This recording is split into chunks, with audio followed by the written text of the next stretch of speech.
ଦେଖନ୍ତୁ ଏଇଟେ ମୋର ଖରା ଦିନରେ ବି ସ୍ଥଳପଦ୍ମ ଫୁଟିଛି।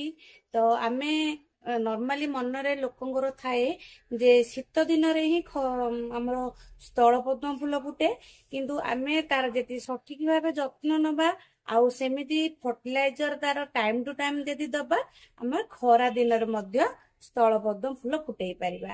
ତ କରୁଥିବେ କେତେ ସୁନ୍ଦର ହେଇଛି ଫୁଲଟି, ଆଉ ତାର ସାଇଜ ବି ସେତିକି ବଡ ହେଇଛି ଯେମିତି କି ଆମର ଶୀତ ଦିନେ ଫୁଲ ଫୁଟେ ସେମିତି ହିଁ ଆମର ସାଇଜ ହେଇଛି। ଏଇଠି କଢ ହେଇଛି, କାଲି ବୋଧେ ଏଇଟା ଫୁଟିଯିବ। ଆଉ ଢେର ସାରା ଆମର ଏଇଠି ବି କଢ ହେଇଛି। ଏଇଟା ଦେଖନ୍ତୁ, ଏଇଠି ବି ଆମର ଗୋଛରେ ପୁରା କଢ ହେଇଛି ଏଇଠି। Hello friends, welcome back to my channel.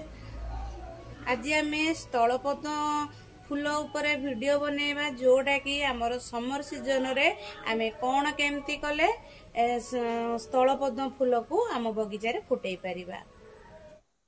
गच्छर आमे एटे प्रूनिंग करनबा, नोट एरिया देखि आमे एटू कटिंग करिबा आउ एहा को आमे चारा रे लगेई परिबा।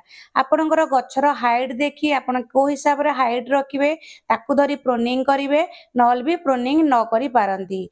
तो तापरे आमे कोन करिबा ना, गच्छर मूल को चारि साइड रु टिके कोडा खसा करि नबा, कारण आमे फर्टिलाइजर जो दबा फर्टिलाइजर टी भलो से चेर तार ग्रहण करि पारिबो, सेथि पई आमे ताको हल्का हल्का भावे आमे कोडा खसा करि नबा। देखंतु एइडे मु टिके गाढ़ करी रिंग टाइप रो टिके खाल करि नेइची, जोतरे कि फर्टिलाइजर टी आराम से रहि पारिबो। आ माटी गुडी को एमती गच्छर ऊपर को मु टेकी नउची, कारण मते फर्टिलाइजर देबा पई एटे सुविधा हबो। मु एइडे पूरा कोडा खोसा करि सारची, सेठु तापर आमे कोन करिया सेतरे फर्टिलाइजर दबा। जो आमे गात कला भली गाढ़ करिथिले से साइड रे आमे फर्टिलाइजर देई नबा। आउ ताकू आमे जो ऊपर को माटी टेकीथिले से माटी को पुणी आमे खसेई देई से पाउडर फॉर्म रे देइतिबा फर्टिलाइजर को आमे घोड़ेई नबा। फल रे आउ आमे पानी देले सेटा भासी गिरी आउ जीवनी, भलो भाबे चेर तार ग्रहण करि नबो। सेथिरे आमे सफिशिएंट पानी दबा, कारण आमे जे फर्टिलाइजर टी पाउडर फॉर्म रे देइचे तार गछ को सी गरम रखि पारे, कारण गरम दिन आसिलानी। तेणु करी एडे आपण सफिशिएंट पानी देबे आ सब दिन पानी देबे। एडे देखंतु कटिंग करिवार गोटे मास परे गछरे हमर एमती कढ आसी जाईची। आ जोडे जोडे सब मु कटिंग करिथिली सेडे ढेर सारा नुआ ब्रांच आछि। आ से ब्रांच रे ही बहुत सारा गुच्छा आकार रे हमर कढ सब पळि आछि।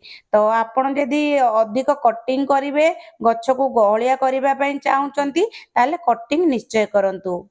तो आमे देखिबा ई फर्टिलाइजर टी कोन। जदि आपण गछ मांडना रे लगेइचंदी आ हाइट कम अछि, ताले प्रूनिंग न करिबा ही भलो।